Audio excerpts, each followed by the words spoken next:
años, pero siempre pues muy ligada con los procesos precisamente juveniles y el activismo social, que de hecho nace toda esta inquietud y como digamos esta actividad justamente en la localidad. Yo crecí en el barrio El Poa, que queda pues frente al portal de Suba. Em, Ahí pasé mis primeros años, estudié pues también en la localidad. em, y bueno, ya actualmente soy politóloga, internacionalista, especialista en resolución de conflictos.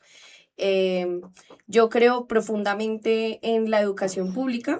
Sin embargo, pues como muchos jóvenes, no solo de nuestra localidad, sino en general del país, a pesar de que pues me presenté a estudiar la carrera que con la que siempre soñé, que es la ciencia política, justamente en ese año recortaron cupos, recuerdo, y no pude estar. No pude entrar, quedé como a 9 cupos de ingresar a la Universidad Nacional. Luego, pues gracias a un tema de una beca, pues estudié en universidad privada, pero siempre defensora de la universidad pública. Así empecé mi vida laboral en la Universidad Nacional de Colombia. Y no solo eso, sino también el activismo con colectivos juveniles. Y bueno, así fui avanzando pues en los temas de la experiencia tanto comunitaria como laboral, y hoy estoy ejerciendo un rol que para mí es un compromiso también pues con todos los compañeros con los que he luchado, que es representar el gobierno del cambio, y hacer la tarea de transformar el país desde la educación, responder a ese mandato que nos dio la ciudadanía al presidente Gustavo Petro, y pues gracias a la confianza que me da el compañero ministro Daniel Rojas Medellín, estoy como asesora de la Oficina de Cooperación y Asuntos Internacionales. Cami, yo quería hacer un paréntesis ahora que nos contabas y nos decías sobre que no alcanzaron los cupos.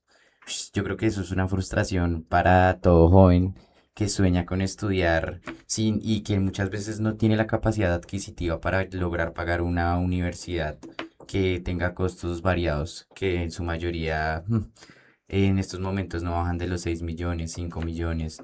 Creo que lo mínimo que he escuchado han sido 3. ¿Tú qué piensas y qué crees que sería posible? Y si es posible que la educación sea para todos y que sea gratuita. Claro que sí, ese es nuestro compromiso. Yo recuerdo que de hecho en el 2018 estuvimos con el presidente acá en la Toscana de Suba, en Tibabuyes, em, y tuve la oportunidad de hablar en el escenario, pues antes de que hablara el presidente, y ratifiqué esta promesa de que pues votar por ese programa es votar también por la educación pública, gratuita y de calidad para todos y todas. Y hoy lo estamos haciendo con decisiones políticas y técnicas que se reflejan en un aumento de cupos en la universidad pública, en la apertura de múltiples sedes. Digamos, como lo mencionaba, pues yo tuve la oportunidad de estudiar en una privada porque me ofrecía media beca, pero la otra mitad tuve que financiarla con ICETEX. Y les juro que hoy podemos entrar en mi estado de cuenta y todavía lo estoy pagando. Y es una realidad de muchas y muchos jóvenes. em, y nosotros, por ejemplo, cuando critican, no, es que hemos marchitado el ICETEX, no lo hemos marchitado. Lo que ocurre es que el ICETEX, de hecho, principalmente yo que estoy en el área de las relaciones internacionales, es una entidad que se crea para promover la internacionalización de la educación superior, los estudios en el exterior, digamos, como apalancar esas iniciativas complementarias a algo que sí debería hacer el Estado en su rol de garante del derecho a la educación, que es brindar educación pública, por lo menos en el nivel de pregrado, sin distinción alguna.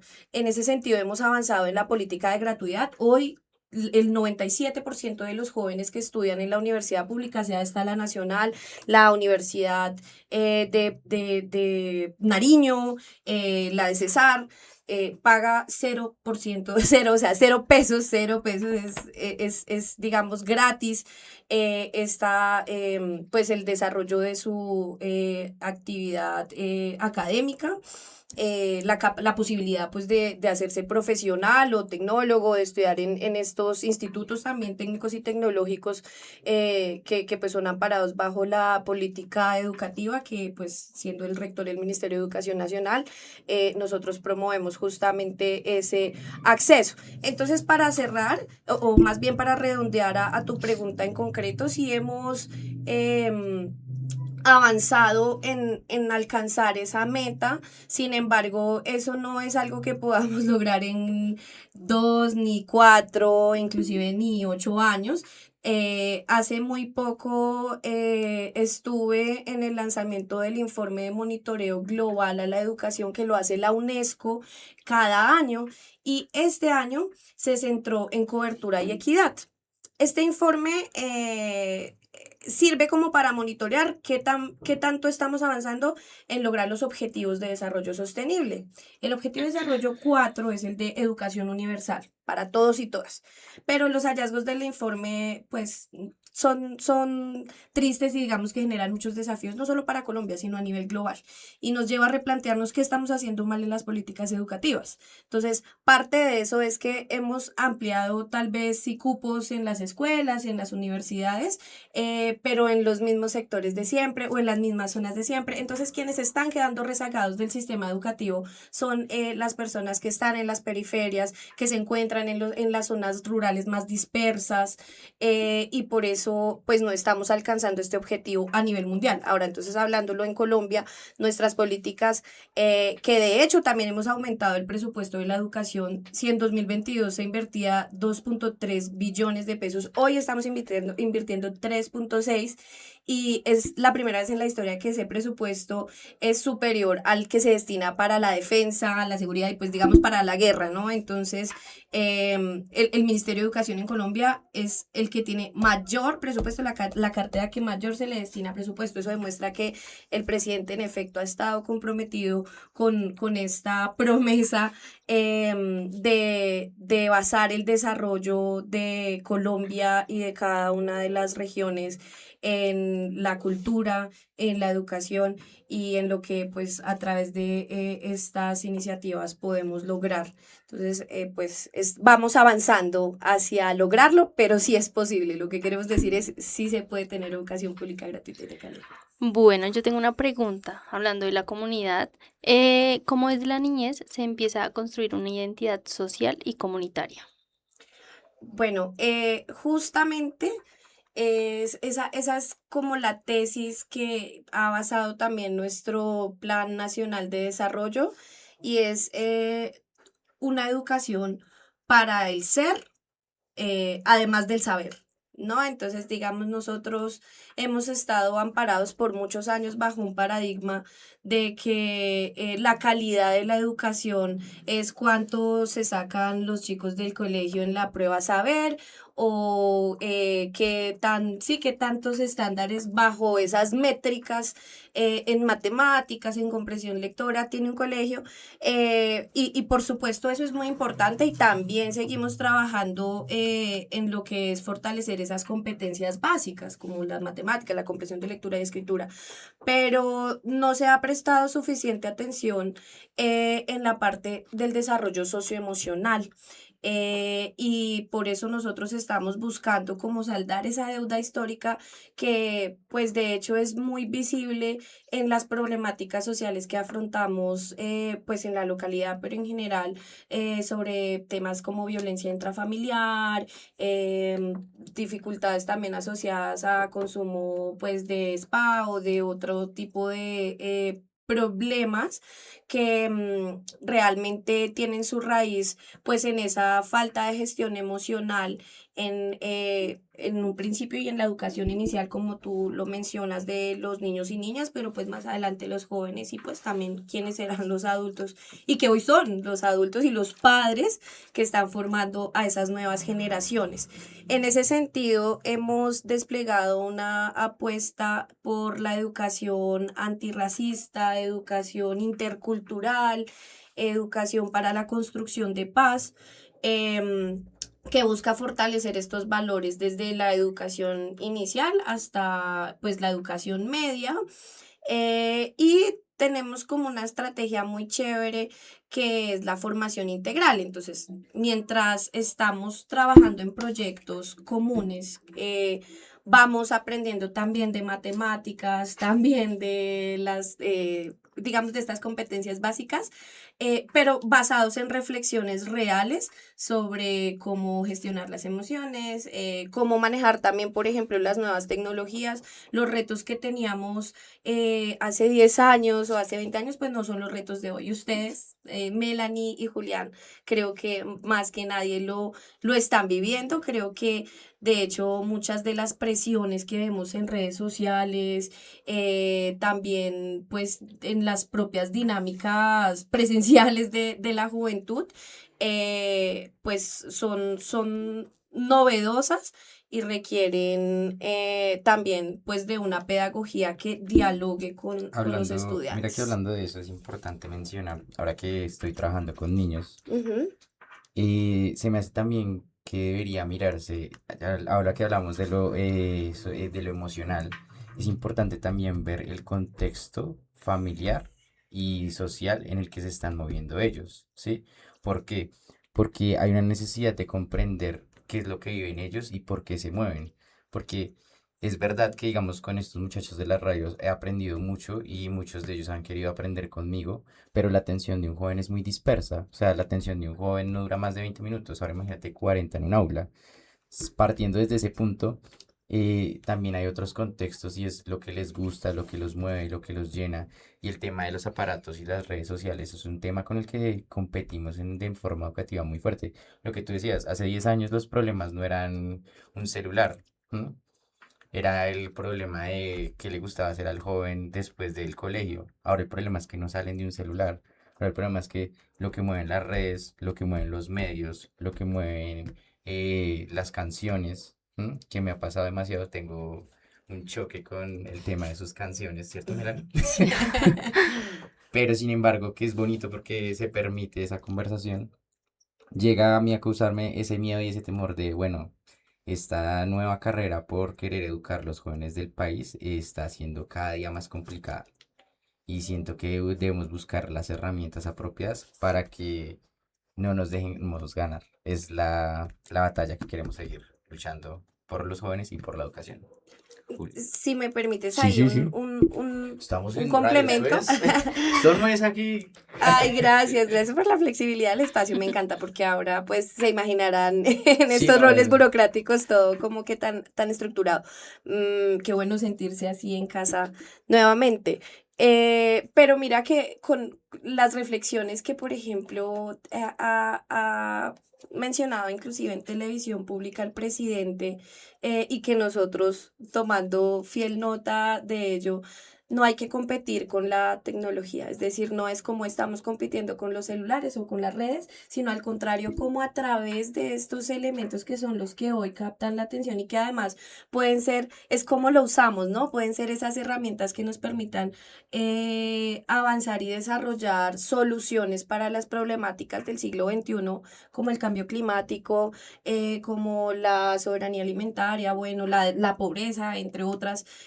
Si bien esas tal vez plataformas hegemónicas como es TikTok o Instagram, tienden a estar cargadas de contenido que al contrario profundiza como esa necesidad de consumo, por ejemplo, extremo o los estándares de belleza irreales, como nosotros desde la educación podemos fomentar que allí llegue también como una contrapropuesta cultural, vinculada a la innovación tecnológica, a la ciencia y también a la cultura, otra música, otras otras muestras artísticas y culturales, reflexiones asociadas al medio ambiente. Entonces, eso también estamos incluyéndolo en el Plan Decenal de Educación, que es un esfuerzo pues en el que hemos venido avanzando de manera participativa para que la tecnología tenga un rol central en los proyectos pedagógicos de tanto los colegios como las universidades, y sin duda pues lo que la inteligencia artificial tiene ahí también por aportar. Ok, Camila, ahora, ¿es un sueño para ti haber ayudado a construir un multicampus en Suba y a lo largo del país? Sí, es un sueño. Ayer veía, me preparé como un té en la noche y tenía un mensaje, y el mensaje decía como, pues porque era un té para dormir, entonces decía como, eh, disfruta tus sueños, pero más vivirlos, o una cosa que me puso a pensar. Y yo dije, sí, muchas veces no nos damos cuenta y estamos viviendo un sueño.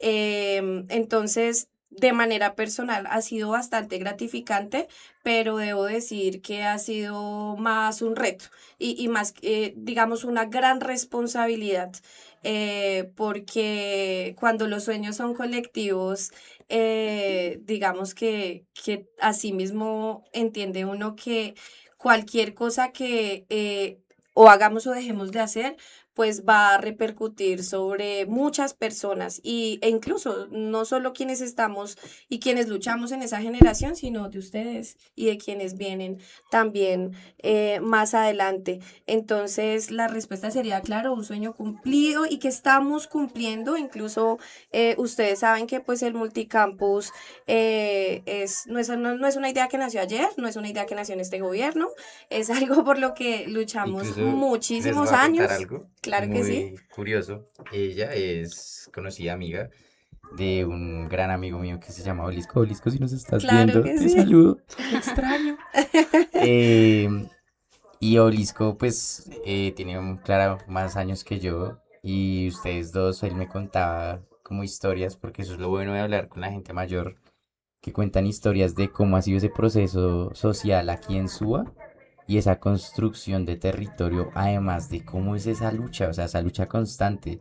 Es que es eso, o sea, esa lucha no sale con el mismo Edil Chucho, que Chucho también me cae muy bien, Sí. pero una lucha que me mostraba fotos, porque yo tuve un programa la otra vez y yo le decía, Gordo, ¿tienes foticos? Y me mostró unas fotos donde estaba todo Sí. jovencito. O sea, ver eso es algo que yo también me siento muy orgulloso de que no viví esa experiencia, pero ahora que lo puedo ver con mis propios ojos después de ver como ese contexto y haber hablado con Obelisco, ahora hablar contigo, siento No, eso que es me llena muy lindo, demasiado. es muy lindo. Mira, yo, claro, veo también esas fotos y ver cómo pues Daniel hoy es edil, Obelisco es un gran artista, ya muy reconocido, pues yo estoy en el ejecutivo, y así muchos compañeros y compañeras que cogíamos los carteles y salíamos a marchar y como que molestábamos a la alcaldía, a la JAL, con sueños, pero también, y eso demuestra mucho cómo a través de la educación y la cultura pudimos construir no solo nuestro proyecto de vida, sino beneficios comunes.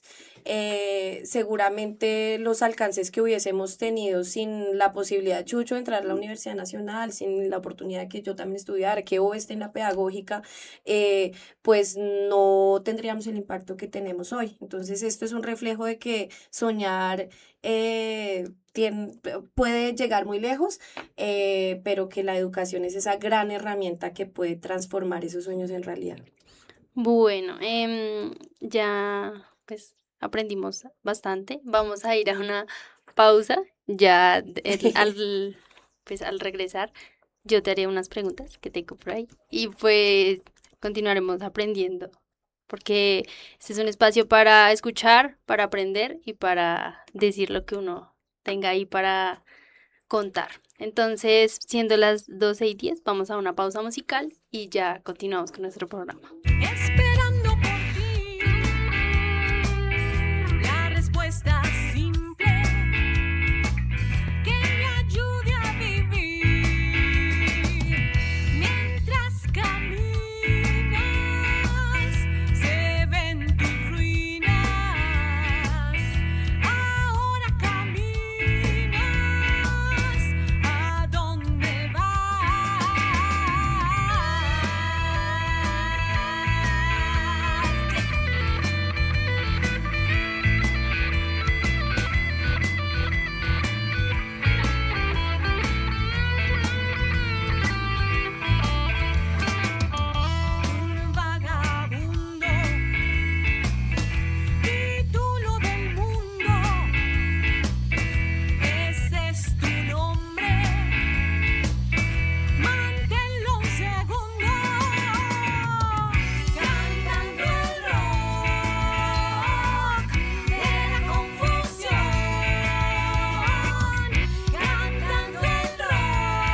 Bueno, ya regresamos de la pausa musical. Yo tengo una pregunta. Eh, ¿Por qué la educación de calidad sigue siendo un privilegio y no un derecho igual para todos? Bueno, de hecho, el primer reto para hablar de derecho a la educación es que justamente haya el acceso. Entonces, tú planteas una pregunta que va más allá, que es la calidad.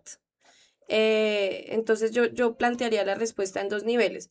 Pues el primero es que sí, como lo comentaba en el inicio, no el 100% de los jóvenes y niños y niñas pues no están accediendo al sistema escolar. Ahí ya tenemos un primer problema y es como esa necesidad de ampliar los cupos.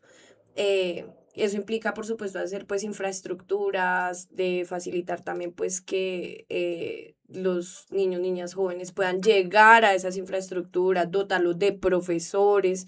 ¿Y eso qué significa? Pues plata. En ese sentido, la decisión política de utilizar los recursos públicos para la gestión de educación pública va a ser pues y está haciendo como ese primer paso que permite lograr pues mayor acceso. Y el segundo, que pues ya tú lo planteas en términos de calidad, en Colombia, esto no se ve en todos los países, la brecha entre la educación pública y privada histórica, pues ha sido muy grande. ¿Por qué? Porque, por ejemplo, la enseñanza del inglés en la educación pública no ha sido una prioridad. Y vemos cómo entonces eso limita también luego el acceso a la educación superior o inclusive pues al material de estudio al que uno se enfrenta cuando está haciendo un programa universitario. Bueno, pero no, más allá inclusive del inglés, también en las otras áreas del conocimiento, los beneficios y también las herramientas que el Estado le ha dado a los docentes pues han sido muy limitadas. Entonces uno mira docentes en la ruralidad que dan todas las materias, que tienen a su cargo varios cursos, pues es porque no hay una dignificación de esa labor. Nosotros estamos haciendo una transformación estructural también por dignificar la labor docente, porque ellos son los que hacen la calidad. La calidad no la hace un estándar internacional o una prueba PISA, sino esa pedagogía y ese corazón hay bastante, pero también pues se necesita unas garantías en la labor, poder desde lo público fortalecer a los profesores es lo primero y lo segundo, como lo mencionaba, pues brindar también oportunidades de formación integral y que ejercicios como este, como una emisora en la que ustedes acá no solo están como seguramente esto les dé alguna nota, alguna tema, digamos, de incentivo adicional o puede que no, están aprendiendo mucho. Oigan, si me dejan loco, ¿ustedes dan unas notas adicional? Por esto no. No. ¿No? No, ¿El servicio social o algo así? no. ¿Es por amor al arte? Así Sí. tenemos unos Me periodistas por encanta, amor muy al arte. bien. Bueno, ahora que al inicio del programa estábamos hablando como el tema de la tecnología en los jóvenes, ¿tú cómo crees poder mejorar a nivel educativo que los jóvenes dejen de usar en clases los dispositivos tecnológicos como es ahora el celular? Bueno, yo lo veo en dos perspectivas. Está la de política pública, que pues me corresponde como asesora del ministerio, y la que vivo como profe. Yo les había, bueno, creo que no lo comenté al Sí, inicio de eso la te iba a decir entrevista. yo no escuché. Soy profe de ciencia política.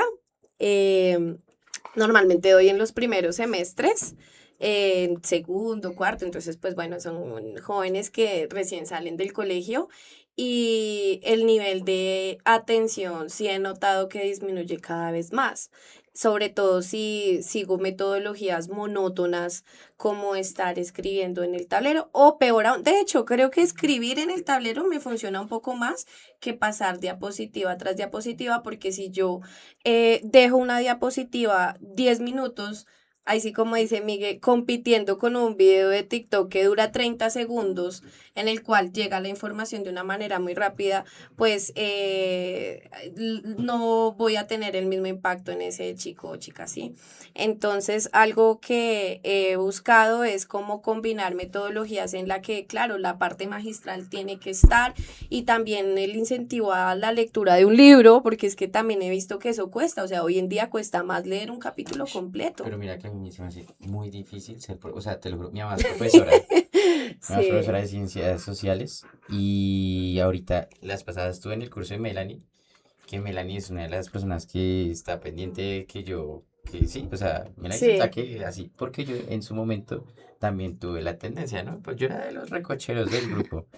Sin embargo, pues uno va creciendo y va mirando otras cosas, toda la vida avanzando. Pero entonces yo dije, ya sé cómo tratar a los chicos porque yo fui un chico así. Pues resulta que uno se encuentra con la realidad que es muy complicado. O sea, fueron como 2 minutos de atención. Les puse un debate, incluso intenté ejemplificar con cosas que les gustaba, que era Chris R. y quién, y otro por ahí, yo no sé. eso es O bueno. sea, yo intenté y la atención era de 5 10 y los otros, pum, dispersísimos. Sí, Y yo es dije, súper Dios complejo. mío, ¿cómo lo logran? No, yo estoy impresionado. O sea, Es ser profesor complejo es duro. y bueno, lo que hago mucho es como combinar las metodologías y que usen mucho el celular. Entonces, de hecho, a mí, a diferencia de otros profes, me encanta que se use la inteligencia artificial. Yo, pues, y ustedes lo usan mucho mejor que yo. Busquen en ChatGPT, ay, profe, pero eso ya es del pasado, o sea, ahora es Cloud, bueno, DeepSeek, hay múltiples, ¿no? Pero sí, como que vayan indagando, buscando y como que esa posibilidad de ir intercambiando, porque, bueno, no tengo un estudio psicológico, eh, digamos, de respaldo de lo que voy a decir, pero lo digo por mi experiencia inclusive personal, a veces ni siquiera es que tenga algo puntual que hacer en el celular, sino que ya es la costumbre de que lo tengo que usar, Que ¿sí? mira, Entonces, a mí sí me gusta no limitar y restringir ese uso, sino ponerlo al servicio de lo que estamos haciendo en el aula, pero en efecto es un reto enorme. Yo estuve hace unos años trabajando como profe de Predicfes en varios colegios de Bogotá, muchos de acá de la localidad.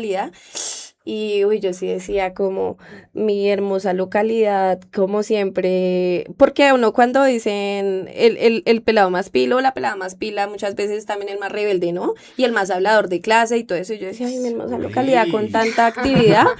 Sí, desde muchas veces ocurre así, pues muchos retos para que presten atención. Y honestamente algo que me servía un montón era empezar a contar algo personal. Y luego capturaba el nuevamente chisme. ya, sí, el chisme, es que el Sí. chisme siempre nos atrae a todos y todas. Y luego conectaba eso con la clase, así como tú diciendo, bueno, Belé, Bad Sí, Bunny. un tal Cris R, decía por allá, mencionaban los jóvenes. Así Sí, es. yo tengo una pregunta. Hablando de la tecnología, de las aulas, está claro que no muchos estudiantes, digamos, pasan mi salón, ¿sí? El profe, digamos, el profe de, no sé, los viernes tenemos un taller de emprendimiento y ahí nos hacen usar el celular. Pero está claro que de 30 estudiantes, como 15 usan el celular para lo que los mandan a usarlo. Entonces, digamos, tú que eres profe y has estado pues ahí. ¿Tú crees que has observado ventajas al usar la tecnología dentro de las clases de las... Sí, he encontrado ventajas porque, por ejemplo, eso facilita que la clase no sea unidireccional. Muchas veces, y la educación tradicional era, pues me siento a escuchar al profesor. Y como no tengo acá cómo encontrar de pronto algo para bien sea o complementarlo o también interpelar lo que esté diciendo, pues ya me callo, sí, no tengo de pronto entonces, ha servido mucho la tecnología para que, por ejemplo, me digan, pero profe, es que yo acá estoy mirando y me lo han dicho y me encanta, o sea, como acá hay otra información. Y yo no soy de los profes de, uy, no, me están confrontando. Yo digo, ven, ¿cuál es la fuente? Miremos, tal. Y eso también es pedagogía. ¿Qué fuentes usamos? Porque muchas veces, pues, claro, decimos, no, ChatGPT dijo eso, pero ahí hay como ver el de dónde saca la información, ir a esa fuente primaria y verificar si en efecto es una fuente confiable o no. Entonces son pues este tipo como de fórmulas. Pero como tú bien dices, de 15 puede que 5 estén haciendo la tarea y otros 10 no. Ujú. Eso que nos demuestra, no es una mala persona, no es alguien, puede que ese día esté distraído y diga, ay, yo quería, simplemente estaba en otra cosa, pero si es algo que ya es de todos los días, eso refleja un tema socioemocional, una inconformidad tal vez con lo que se está aprendiendo, con lo que se está haciendo, y por eso esa parte de la educación inicial de la que habla Melanie es fundamental. Oye, yo sí quiero abordar algo porque estaba viendo por ahí una información antes de que terminemos nuestra entrevista sobre un taller que se va a realizar este sábado, pero antes de que nos cuentes un poco de qué va a pasar este sábado, yo sí quisiera saber, que es una pregunta que tengo, es ¿qué va a pasar si llega un nuevo gobierno? ¿Cómo se logró, o sea, cómo se fundamentó, no el artículo, sino el contrato, cómo quedó realizado el contrato para que futuros gobiernos sí implementen la elaboración correcta de, o sea, cambiar las aulas modulares por aulas, porque ya sabemos, ya tenemos la experiencia de conocer que las aulas modulares iban a ser temporales, pero luego se va a dar hincapié en que se van a construir terrenos oficiales. Me gustaría saber cómo está, o sea, cómo está protegido ese contrato. Bueno, lo quiero explicar en términos muy pedagógicos. Ahora sí voy a volver a mis inicios como profe en colegio, porque sé que esta emisora pues está orientada principalmente a estudiantes. Entonces, digamos que si bien nosotros tenemos la competencia de definir la destinación de los recursos bajo lo que es el plan de desarrollo y nuestro periodo de gobierno que finaliza en agosto, ya es muy poco, ya faltan 3 meses. También existen unos instrumentos de política que permiten fijar compromisos presupuestales hacia el futuro. Pero lo interesante de esos instrumentos es que no es como a la voluntad de la administración del momento, porque si no, pues todos lo harían, ¿no? Todos dirían, no, pues atemos recursos a dar Ah, becas en universidades privadas por 10 años. o vías o demás. O vías, o sí, no Sí, sé, son a los contratos favorecer. más largos, ¿no? Los de vías y Sí, pero de hecho construcción. esos también, digamos, se pueden amparar bajo estos instrumentos. Lo que digamos, ocurre es que deben pasar por una fase diagnóstica en la que haya participación también de otros sectores. En el caso de qué instrumento utilizamos nosotros, es el COMPES 4181, 4181. ustedes lo pueden buscar, y este COMPES garantiza que se destinen cerca de 13.000 billones de pesos a mejoramiento, a nuevas infraestructuras, a dotación, tanto de educación superior como educación básica, inicial, de todos los niveles, en la ruralidad de Colombia, pero también en ciudades como Bogotá. En Bogotá tenemos 14 proyectos vinculados y uno de ellos es el de la localidad, el del multicampus de Suba.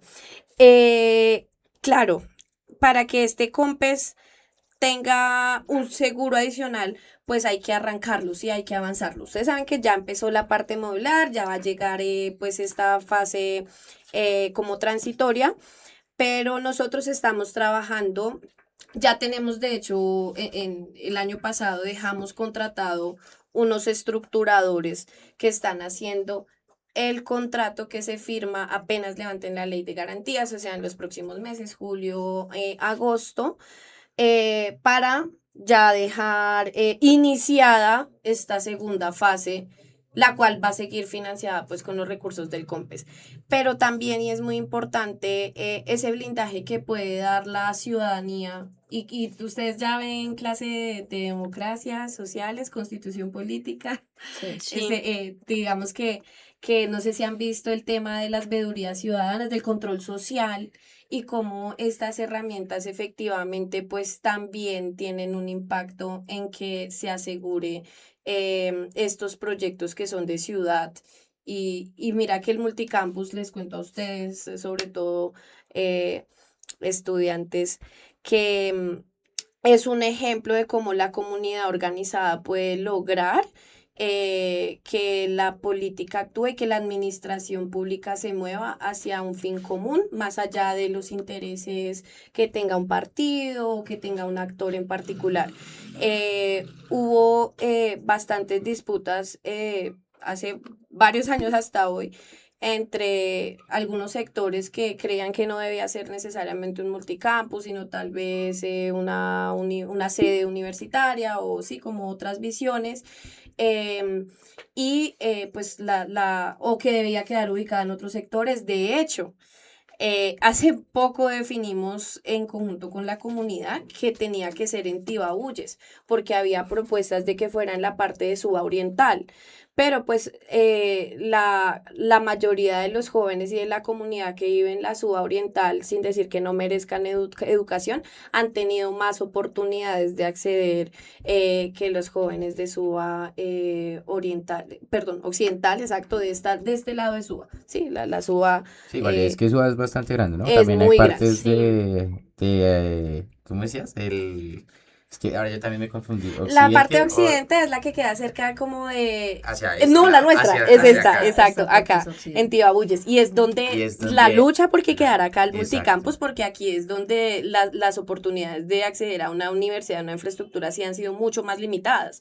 Mientras que la zona de Suba Oriental, donde Oriental. está Masuren, Colina, Boulevard Niza, bueno, y las UPZs Y las, sí, asociadas, pero lo digo como por lugares para que la gente lo pueda referenciar mucho mejor, pues han tenido mejores claro, oportunidades de mencionarle acceso. que son lugares de estrato 4, 5 y estrato 6, 5, sí. 6, o sea, son estratos que tienen la Mm, capacidad, incluso muchos de ellos, les voy a contar experiencias también de mi vida. Yo estoy en la 1 y minuto, porque había comunicación social, eso es otra cosa que me gustaría que pusieran comunicación social en las próximas universidades de la localidad. A mí me tocaba y me correspondía pues coger buses y demás y no se imaginan el tiempo que se pierde, el desgaste que es tener que viajar de lado a lado y con esa inseguridad siempre hay que decir como, porque otras localidades sí tienen sus propias universidades, porque no vivo en el centro, ¿m? Porque no vivo en Bosa, que en estos momentos en la distrital abrieron el programa de comunicación social. O sea, para mí también es un sueño y es un agradecimiento que hoy haya en nuestra localidad una universidad de Suba. Eso es para ustedes que van a empezar la universidad. Me encanta. Yo, hablando de eso, puedo romper el protocolo y hacerles una pregunta a Claro, Melanie. sí. Porque justamente tú dices, bueno, yo sueño que haya comunicación social. Me gustaría, y esa es la pregunta de esta semana, que ustedes nos cuenten qué les gustaría que haya en la Universidad de Suba, qué carreras, qué programas profesionales y por qué. Pues a mí me gusta pues esto, lo de comunicación y todo eso, pero también me gusta la psicología. Entonces, pues ahí sí, la psicología, eh, comunicación social y ya siento que por ahora más ninguna. Ok, mira que yo tengo, si no es una opción, es la otra, una que es claramente la comunicación social y la otra que es la que más estoy yendo ahorita para lograr estudiarla es mecánica automotriz. Entonces, pues me gustaría que estuviera la mecánica automotriz, si se puede, que también esté comunicación social y mecánica en la misma universidad, porque sé y conozco a varias personas que también les gusta mecánica automotriz y no sé si por acá haya cerca universidades que tengan esa carrera. Entonces, pues por eso me gustaría que hubieran estas dos carreras en la misma universidad, si se puede. ¡Qué maravilla! A mí me gustaría que hubieran maestrías. Posiblemente una Sí, maestría. esos son los pasos a seguir, por supuesto. Por supuesto que sí. Bueno, mira qué interesante, porque justamente este sábado tenemos un taller para definir esa oferta académica definitiva, pues que va a tener la universidad cuando ya tenga muchos más salones, bueno, toda la infraestructura que ustedes saben que va a quedar. Y nosotros estamos concertando esa metodología con el distrito, con la agencia Atenea, bueno, con todos los actores políticos que hemos trabajado en esto. Pero sí quiero contarles que ha sido un ejercicio absolutamente innovador, no se ha visto, por lo menos en Colombia, y es que los estudiantes, o bueno, la misma comunidad ha definido qué carreras y qué programas van a haber. Entonces, en la infraestructura modular, es decir, en la oferta que arranca ahorita la segunda mitad de este año, ya se definió que va a haber matemáticas aplicadas con temas de inteligencia artificial, va a haber, se va a ofertar el tema de ciencias de la computación, pedagogía comunitaria con énfasis en derechos humanos, educación física, bueno, varias licenciaturas y varias carreras que yo decía, qué interesante que eso sea de interés para nuestra juventud. De hecho, el tema de matemáticas me sorprendió enormemente. Y eran los jóvenes los que Sí, más en el taller decían que matemáticas. realmente eso era muy importante y lo es. Entonces, esa experiencia es súper enriquecedora y ahora se va a desarrollar pues ya para la parte Pero definitiva. oye, también me Ujú, parece importante mencionar, y esto yo creo que diríamos, ahorita yo creo que también desde la revista Occidente vamos a hacer esa labor, y es que yo sé que muchas de las personas que fueron a mencionar que querían estudiar es gente que está pendiente de los contextos sociales de su, ujú. es gente que está pendiente del tema de las veedurías ciudadanas que se deben hacer. Pero yo estoy muy seguro que hay mucha gente que vive en la localidad que no sabe que existen estos lugares ni que existen estos espacios. Entonces, sí tenemos que ustedes contarles a la gente para que se abran esas oportunidades de lo que ustedes me decían, comunicación social, sí, gente que tal vez no conoce que hay un espacio donde ellos pueden decidir qué quieren estudiar para esas poblaciones que tal Claro que vez sí. pierden el interés muchas veces porque no Sí, saben. de hecho por eso estamos aquí, porque sabemos que ustedes con esta emisora tienen un enorme potencial y pues son escuchados para que las personas de pronto que no puedan asistir al taller es este sábado en el Colegio Filarmónico Jorge Mario Bergoglio. Es de 9 a 11:30, pero también nos gustaría que a través de los espacios de la emisora, del chat, de este en vivo, puedan pues compartir ese sentir, porque de hecho, como les comentaba en la metodología que estamos construyendo, existe la propuesta de basar esa oferta sobre todo en las necesidades del mercado, ¿sí? ¿Qué quiere decir esto? Que si hoy se están contratando principalmente ingenieros de sistemas, entonces la oferta sea de ingeniería de sistemas. Para nosotros eso es un dato importante, pero también esos proyectos individuales, y me interesa mucho lo que dice Melanie, la psicología le apasiona, puede que hoy no se esté contratando mucho la psicología, pero también tener esas reflexiones de, bueno, la psicología al servicio de qué o vinculada también hacia qué procesos. Y uno mira que, por ejemplo, en nuestra localidad pues tenemos cerca del 40% del suelo es rural. Entonces puede tener una vocación tanto para temas agroindustriales, el tema del agua, tenemos de 3 a 4 humedales, porque bueno, no lo compartimos, dos los compartimos con otras localidades, pero también el manejo y la gestión de las aguas, pues de acá tiene mucha potencia, lo que podría ser carreras asociadas a la soberanía alimentaria, a la economía circular.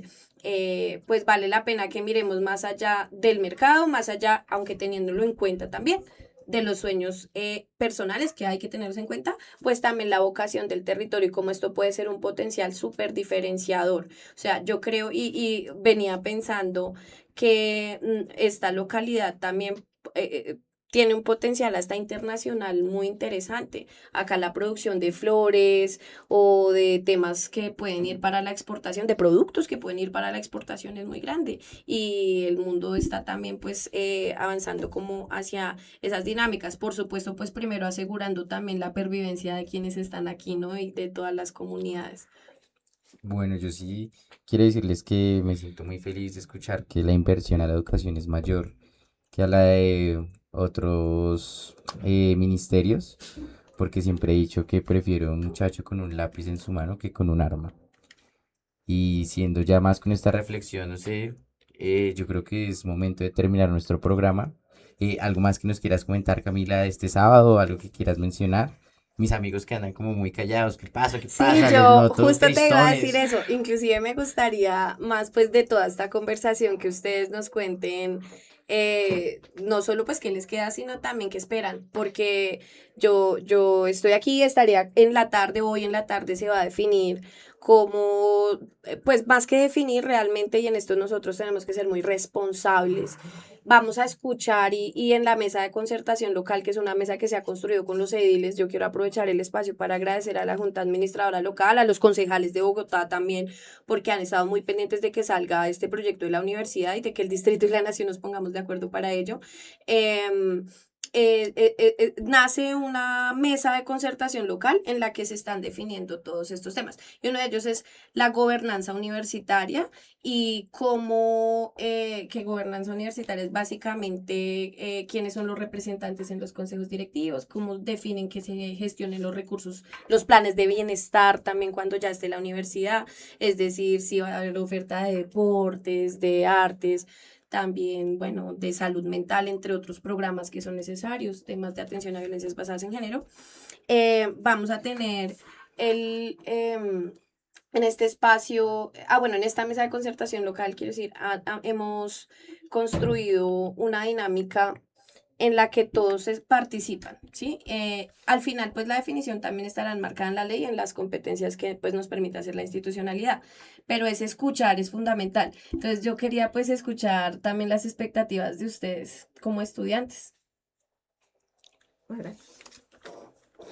No, pues nada, la verdad, lo único que se puede esperar es poder, como que ya habíamos tenido bastantes entrevistas hablando sobre ese tema, sobre el multicampus, y pues nada más que encontrar las carreras que uno sueña por poder estudiar, pues ya que como que darle ya esa finalidad a que para poder estudiar en una universidad tenga que ser a horas pues, de su vivienda, ¿sí?